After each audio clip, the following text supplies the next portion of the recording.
దేవుని నామానికి వందనాలండి. కీర్తన 81:16లో దేవుడు మాట్లాడుతున్నాడు. ఆయన ఎందుకు భయభక్తుల వారిని ఏం చేస్తానంటున్నాడంటే, ఆయన అతి శ్రేష్టమైన గోధుమలను అనుగ్రహించి నేను వారిని పోషించుదును. అతి శ్రేష్టమైన గోధుమ పంటను మనకు అనుగ్రహించి మనల్ని పోషిస్తానంటున్నాడు. కొండ తేనెతో మరి నిన్ను నన్ను తృప్తిపరుస్తానంటున్నాడు.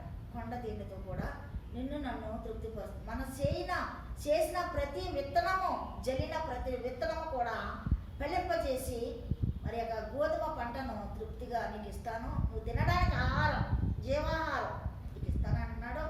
మంచి కొండ తేనెతో నిన్ను తృప్తిపరుస్తాను అంటున్నాడు. కాబట్టి మనం దేవుని ఎడల భయభక్తులు కలిగి మన హృదయం అనే పొలాన్ని దున్ని ఆయన తట్టు తిరిగి మరి మన యొక్క మరి మన హృదయాన్నిలో ఉన్నటువంటి ఆయనకు ఆయుష్కరమైన ఇవన్నీ కూడా కొట్టివేసి పరిశుద్ధపరచుకున్నట్లయితే నీ హృదయమును కూడా నేను నీ హృదయంలో వేసిన ప్రతి పంట విత్తనాన్ని కూడా నేను ఫలింపజేస్తాను అంటున్నాడు. కాబట్టి మనం దేవుని యందు భయభక్తులు కలిగి ఈ నూతన సంవత్సరంలో నూతన ప్రవర్తన, నూతన మారు మనసు, నూతన విశ్వాసము, నూతన ప్రాంతంలో నూతన నడవడిక, నూతన చూపు, నూతన తలంపులు కలిగి మనం దేవుడిచ్చినటువంటి ఈ యొక్క పంటను ఫలించే విధముగా మనకి ఇస్తానన్నాడు. కాబట్టి వాక్యానుసారమైన జీవితం జీవించి అనేకులకు ఆశ్రదకరంగా దేవునికి మహిమకరంగా ఉండినట్లు అలాంటి కృప మనకు అనుగ్రహించాలని